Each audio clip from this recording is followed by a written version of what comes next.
어제 우리가 37장, 창세기 37장을 어제와 오늘에 이어서 살펴보고 있는데요. 어제 본문에서 아버지 야곱은 요셉에게 형들이 그 양떼를 치고 있는 세겜에 가서 양떼가 잘 있는지, 형들이 잘 있는지 보고 오라고 보내게 되죠. 그래서 이 요셉은 집에서 이제 먹을 것과 또 필요한 물품들을 챙겨서 그 형들을 만나기 위해서 가는 것을 보게 됩니다. 근데 세겜에 도착했지만 세겜에 형들이 없었어요. 그래서 그곳에서 헤매고 있을 때 어떤 한 사람이 말을 하죠. 그 형들이 도단으로 갔다라고 말을 했다. 그래서 이 요셉은 도단으로 발길을 옮기게 됩니다. 그런데 이 집 헤브론에서부터 이 도단에 이르기까지 거리는 무려 100여 킬로에 이릅니다. 어마어마한 거리를 형들을 찾아 이 요셉은 짐을 가지고 가게 됐던 것을 보게 되죠. 오늘 본문은 바로 그렇게 찾고자 했던 형들을 요셉이 만나게 되는 그런 장면이 묘사되고 있습니다. 형들이 오늘 18절에 보니까 요셉이 그들에게 가까이 오기 전에 먼저 요셉이 멀리서 다가오는 것을 형들이 보게 되었습니다. 형들이 그것을 발견하고 그들이 모의를 하는데 그 내용은 요셉을 죽이자는 거였죠. 마치 가인이 아벨을 들로 불러내어서 그를 죽이려고 하는 그런 대목이 연상이 됩니다. 요셉의 형들은 그동안 아버지 야곱으로부터 편애를 받았던 이 요셉에 대해서 마음속에 미움이 있었죠. 그리고 자신들의 일을 아버지에게 고자질했던 그 요셉, 그리고 더 나아가 두 가지의 그 꿈으로 자신들보다 그 요셉이 우위에 있다라는 것을 이야기하면서 어쩌면 그 자랑했던 그 모습 속에서 미움과 시기와 질투가 싹 텄던 것 같습니다. 그래서 저기 꿈꾸는 자가 온다라고 말을 하며 비아냥하고 조롱하는 것을 우리는 여기서 볼 수 있게 됐습니다. 그들의 마음속에는 그와 같은 요셉, 눈에 가시와 같은 그 요셉을 제거해버리고 싶었던 마음이 있었던 거죠. 결국 형들은 그와 같이 요셉을 죽이기로 결단을 하게 됩니다. 강한 죄의 욕망에 사로잡히게 된 것이죠. 우리가 아는 것처럼 시편 1편 1절과 2절에 이렇게 말하고 있습니다. 복 있는 사람은 악인의 꾀를 따르지 아니하며 죄인들의 길에 서지 아니하며 또한 오만한 자들의 자리에 앉지 아니하고 오직 여호와의 율법을 즐거워하여 그의 율법을 주야로 묵상한다라고 말하고 있습니다. 복 있는 사람은 악인들과 다르다는 것을 표현하고 있죠. 이 악인들이 꾀를 도모하고 더 나아가서 죄인들의 길에 있게 되고 더 나아가서는 이제 오만한 자리에 앉아있게 되는 죄가 죄를 낳는 죄의 점진성, 죄의 점층적인 모습들을 보게 되는 거죠. 이것처럼 이제 이 형들은 그 미움과 시기와 그 질투 속에 있던 그 증오로 말미암아 이 요셉을 죽이려고 꾀를 모아 살인을 모의하게 됩니다.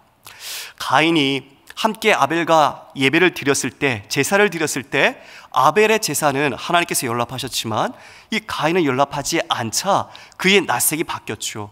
그의 얼굴에 분함이 표출되기 시작했습니다. 여호와 하나님께서 그 가인의 모습을 보고 네가 분을 내미 어찌미고 내 안색이 변한 게 어찌미뇨? 라고 물으셨습니다. 그리고 이와 같이 말씀하셨습니다. 창세기 4장 7절인데요 쉬운 성경 번역본으로 함께 읽겠습니다. 내가 좋은 마음을 품고 있다면 어찌 얼굴을 들지 못하겠느냐? 내가 좋은 마음을 품지 않으면 죄가 너를 지배하려고 할 것이다. 죄는 너를 다스리고 싶어 하지만 너는 죄를 다스려야 한다. 가인이 미리 죄를 짓기 전에 이 가인에게 여호와 하나님께서 말씀하십니다. 죄가 문 앞에 엎드려져 있다. 그러나 너는 그 죄를 다스려야 할 것이다. 죄가 마치 우리를 삼키고 우리를 움켜쥐려고 무서운 모습으로 도사리고 있는데 너는 그 모습을 보고 너는 죄를 다스려라, 죄를 끊어라 라고 말하고 있는 거죠. 여기서 좋은 마음이란 바로 하나님께서 원하시는 기뻐하는 마음일 것입니다. 우리가 오늘 죄의 유혹과 어쩌면 우리 안에 있는 증오와 또 억울함과 아픔으로 인해서 뭔가 원한을 갚고자 하거나 어떤 살인에 대한 우리의 마음속에 욕심이 있다면 그런 모든 것들을 우리는 끊어야 하는 것이죠. 바로 하나님의 말씀, 이 좋은 마음을 가지고 그 죄를 대적할 때 우리는 넉넉히 그것을 끊어낼 수 있는 것입니다. 여호와 하나님께서 가인에게 이와 같이 말씀을 주셨음에도 불구하고 가인은 끝내 아벨을 살인하고 맙니다. 이처럼 형들이 구체적으로 이제 요셉을 죽이기 위해 실행 방안을 논의하죠. 그를 죽여서 구덩이에 던져 넣고 악한 짐승이 그 동생을 잡아먹었다라고 이야기하자라고 서로 모의를 합니다. 그런데 그 다음 말이 좀 이상합니다. 이렇게 말하거든요. 그의 꿈이 어떻게 되는지 보자라고 말하고 있습니다. 요셉을 꿈꾸는 자라고 이야기했고 그 꿈이 어떻게 되는지 보자라고 이야기하고 있는데요, 실은 이 형들도 그 꿈을 신경 쓰고 있었던 거죠. 그 꿈의 내용을 알고 마음속에 생각하면서 힘들어했던 것입니다. 그와 같이 되면 어떻게 될까? 그 꿈은 이루어지지 않도록 어떻게든 막아야 되겠다. 내가 의지와 내가 어떤 힘을 다해서라도 그것을 저지해야겠다라는 마음이 있었던 거죠. 절대 그런 일이 못하게 할 것이다 라고 마음을 갖고 있었던 것입니다. 그런데 결국 어떻게 되었죠? 하나님께서는 이런 형들의 악한 의도를 넘어서 하나님의 선하신 뜻을 이루십니다. 신실하게 자신의 뜻을 이루어 가십니다. 이것을 우리는 하나님의 섭리라고 말합니다. 전 우주를 비롯해서 이 피조 세계, 그리고 우리 이 땅과 인간을 통해서 하나님은 모든 것을 질서 있게 운행하시고 통치하십니다. 더 나아가서는 인간을 선택하셔서 하나님의 나라 백성을 삼으시고 하나님의 나라를 이루어 가시죠. 하나님 아버지의 그 부성적인 사랑, 그리고 우리를 찾아와 돌보시고 우리에게 자비를 베푸시는 그 모든 것이 바로 하나님의 섭리입니다. 인간을 향한 돌보심, 바로 그런 하나님의 보이지 않는 손길이 오늘 본문에도 나타나 있는 것입니다. 그럼 악한 자들의 그런 계략 가운데 하나님의 선한 뜻이 어떻게 이루어지는지 살펴보겠습니다. 21절에 보니까 이렇게 말합니다. 르우벤, 바로 장자죠, 큰형이 이렇게 말을 하는데요, 어떻게 말한가 하면 피를 흘리지 말자, 그를 광야 구덩이에 던지고 손을 그에게 대지 말자라고 말을 합니다. 죽이지는 말자는 거죠. 대신 구덩이에 요셉을 던져버리자라고 이야기하는 겁니다. 실은 르우벤이 이렇게 말한 속내에는 그 요셉을 자신이 구출해서 아버지에게로 되돌려 보내려고 하는 마음이 있었습니다. 그런데 이것은 르우벤이 요셉을 사랑해서 한 것이 아닙니다. 르우벤이 얼마 전 아는 것처럼 아버지의 아내 비라를 범했죠. 그러한 죄책감이 있었고 또 장자로서 어떤 형제들, 동생들에 대한 일말의 책임감이 있었던 것입니다. 이런 부분에서 더 이상 자신의 입지가 어려워지는 것을 더 이상 만들어서는 안 되겠다 생각하여 죽이는 것을 피하고 그를 구덩이에 던지자라고 얘기하죠. 그럼 나머지 모든 형들도, 동생들도 거기에 동의합니다. 왜냐하면 자신의 손에 피를 묻히지 않고 구덩이에서 죽게 되면 자연적으로 죽게 되죠. 즉 자신들이 갖고 있는 죄책감을 조금이나마 덜 수 있었기 때문입니다. 그와 같이 이와 르우벤의 말에 그들이 동조하게 됩니다. 결국 점점점 이제 요셉이 그들의 형들에게 다가오게 됩니다. 어떤 위협이 있는지 모른 채 말이죠. 그 형제들에게 요셉이 이르자 그 형제들은 사정없이 바로 그의 옷, 아버지와 특별한 관계를 나타냈던 그 채색 옷을 사정없이 벗겨버립니다. 얼마나 미웠을까요? 그 옷을 입고 있는 그 요셉이 얼마나 보기 싫었을까요?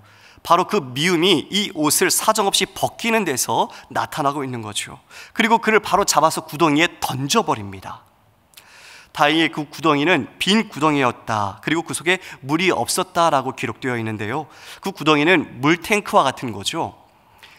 그 목축을 할 때 양들과 목자들이 물을 마실 수 있도록 비가 내리면 자연히 고일 수 있는 그런 물탱크를 만들어 놓았다는 거죠.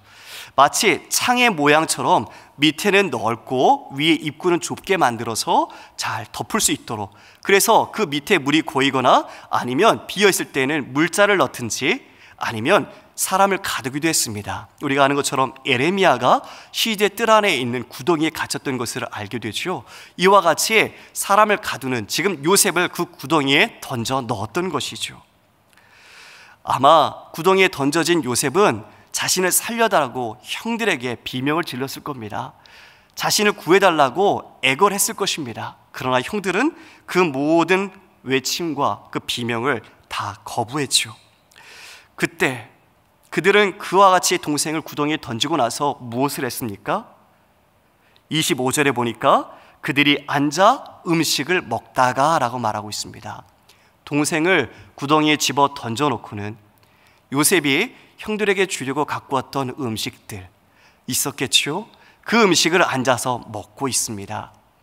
참으로 악하고 어처구니가 없는 그런 일들입니다. 근데 그때에 멀리 보니 거기에 길르앗에서 오는 이스마엘 상인들, 미디안 상인들이 오고 있는 것을 보았죠. 그때 유다가 이와 같이 말합니다. 우리 동생을 죽이지 말고 동생을 차라리 팔아버리자. 우리가 팔아서 그 이득이 나오는데 그것이 차라리 더 낫지 않냐. 이와 같이 형들에게 이야기를 하게 되죠. 그 형제들이 그것에 동의하고서 결국은 은 20에 요셉을 팔아버립니다. 이때 장자 르우벤은 다른 일로 그 자리에 없었던 듯합니다. 레위기 27장 5절에 보면요, 사람의 값을 소원했을 때에 얼마를 내는지가 나타나 있는데요, 5살부터 20세의 남자는 은 20세겔, 은 20세겔로 값을 치루었다라고 되어 있습니다. 이것처럼 지금 이 요셉이 은 20에 팔려 이제 애굽으로 노예로 가게 되는 것이죠. 루벤이 돌아왔지만 그 구덩이에 보니 요셉이 없는 겁니다. 얼마나 당황했을까요? 얼마나 난감했을까요? 요셉이 없다, 요셉이 없다. 이제 어떻게 하냐, 어떡하냐. 루벤은 자기 자신이 비탄에 빠지게 됩니다. 그리고 돌아와 형제들과 함께하게 되죠. 이 형제들은 이와 같이 악을 모의합니다. 요셉의 옷에 순년소를 죽여서 그 피를 묻히는 거죠. 그리고 그것을 아버지에게로 가져갑니다. 그리고 거짓말을 합니다. 아버지, 우리가 이 옷을 주었는데 이 옷이 아버지의 아들의 옷이 맞는지 확인해 주십시오 라고 말하는 거죠. 기만적이고 위선적인 이러한 행동, 염소 가죽으로 아버지를 이삭을 속였고 또 에서를 속였던 바로 야곱의 모습을 연상시키는 대목입니다.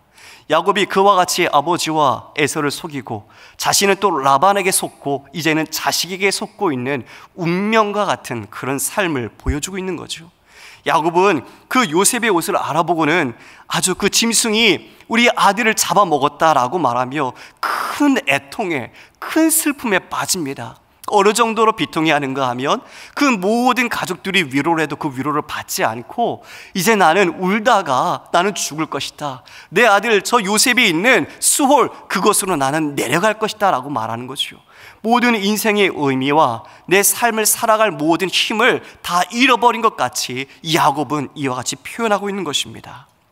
아버지에게는 그 사랑하는 아들 요셉이 죽음으로 모든 것이 끝난 것 같이 여겨졌고 그 형들은 눈에 가시 같았던 그 요셉을 제거해버림으로 이제 모든 어려움들이 다 끝났다라고 생각을 했겠죠.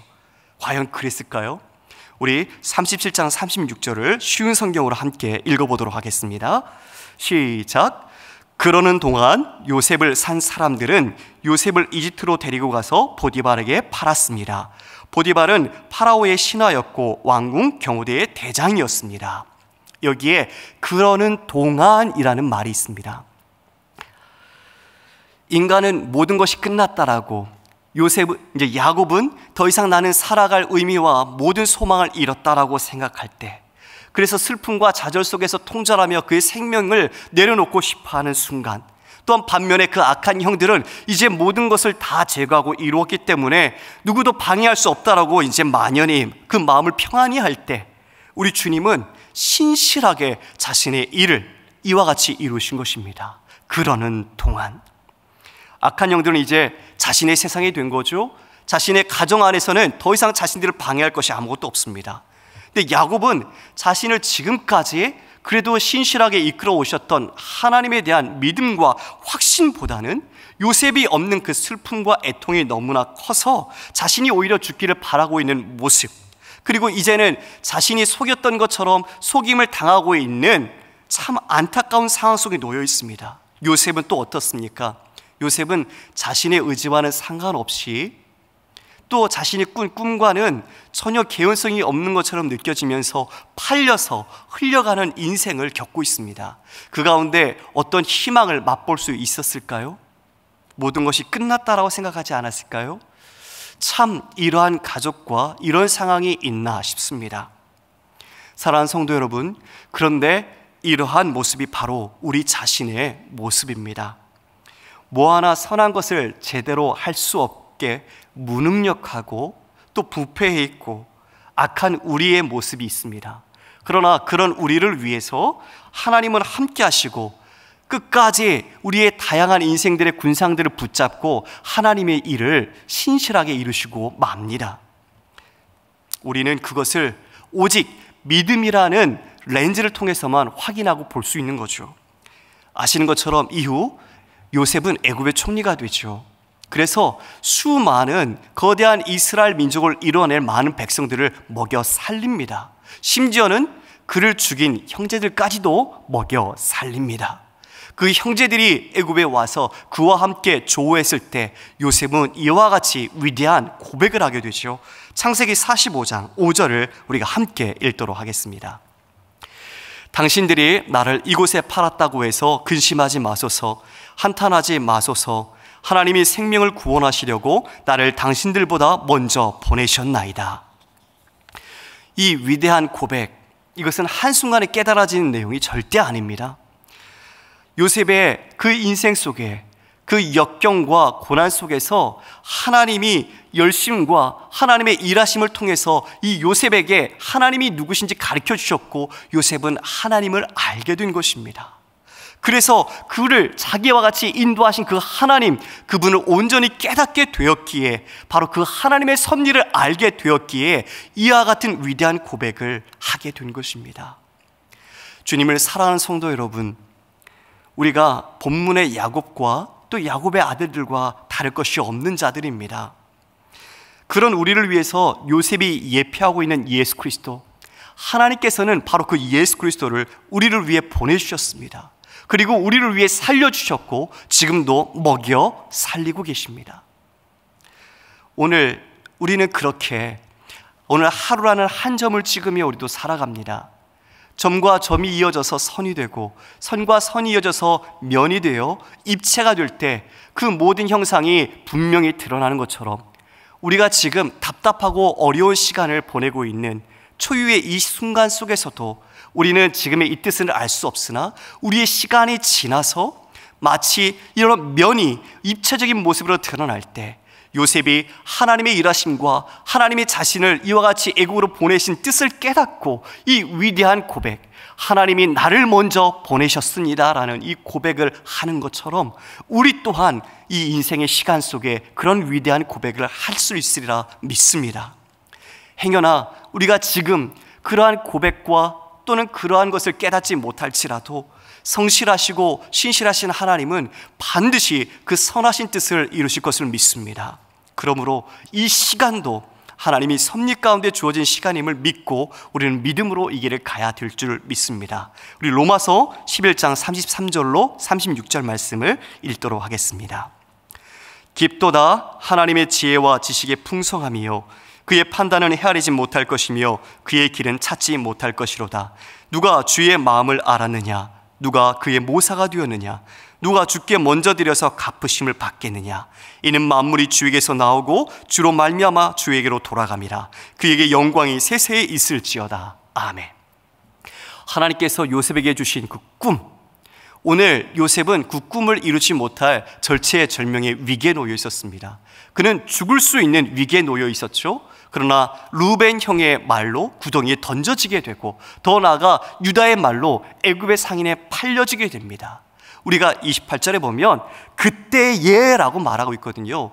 그때에 마침 그 광야, 그 들에 미디안 상인이 지나가고 있었던 거죠. 하나님이 루벤을 통해 또 유다를 통해 또 마침 그곳을 지나가고 있는 미디안 상인을 통해 하나님은 한치의 오차와 착오도 없이 그 꿈을 이 요셉을 통해 이루어 가고 계셨던 것입니다. 요셉 그리고 그 다른 주변 인물들은 그 꿈이 이루어진 줄 몰랐습니다. 형들은 오히려 그 꿈이 어떻게 되는가 보자라고 비아냥대며 조롱했지만 하나님은 그러는 동안에도 불구하고 성실하게 하나님의 일을 하고 계셨던 것입니다. 주 안에 사랑하는 성도 여러분, 하나님의 뜻은 하나님의 시간과 하나님의 말씀 안에서 분명히 성취될 줄 믿습니다. 우리는 이 시간 하나님의 말씀을 온전히 좇아 살아야 됩니다. 우리가 어쩜 요셉과 같이 알 수 없는 난관에 아니면 더 힘든 어려운 순간에 놓여 있을지라도 하나님의 보이지 않는 손은 여러분을 붙잡고 계시고 여러분의 인생을 하나님은 섭리 가운데 주관하며 다스리고 계십니다. 우리는 이 위대한 경륜을 우리의 믿음의 눈으로 고백하고 오늘 하루하루를 믿음으로 살아갈 때 우리는 주님께서 기뻐하시는 믿음의 열매를 맺을 줄 믿습니다. 눈에 보이는 것을 따라 사는 자가 아니라 믿음으로 사는 것이 이 위기 시대에 가장 확실한 하나님의 방법이 되는 줄 믿습니다. 그러므로 오늘 하루도 우리에게 닥칠 수많은 일과 여러 사건들이 있지만 믿음으로 반응하며 예수 그리스도를 의지함으로 승리하시는 우리 모든 3일의 성도님들 되시기를 주님의 이름으로 축복합니다. 아멘. 이 시간 같이 우리 말씀을 기억하면서 기도하겠습니다. 하나님, 지금 이 시간에 우리의 많은 어려움과 답답함을 갖고 있지만 우리에게 주시는 하나님의 선하신 뜻은, 그리고 우리를 붙잡고 계시는 하나님의 손은 변함이 없는 줄 믿습니다. 하나님, 우리가 다시 주님께로 온전히 돌이켜 말씀과 믿음과 주님 품 안에 살게 하여 주옵시고 주님께서 주시는 지혜와 분별력을 가지고 하나님을 온전히 붙잡고 살아가는 인생 되게 하여 주옵소서. 우리 함께 기도하며 나가도록 하겠습니다. 거룩하신 하나님, 감사합니다. 오늘도 하나님께서 요셉과 또 그의 형제들을 통해서 일하시는 하나님의 섭리와 경륜을 보게 되었습니다. 하나님, 우리는 답답하고 우리는 이것을 속히 벗어나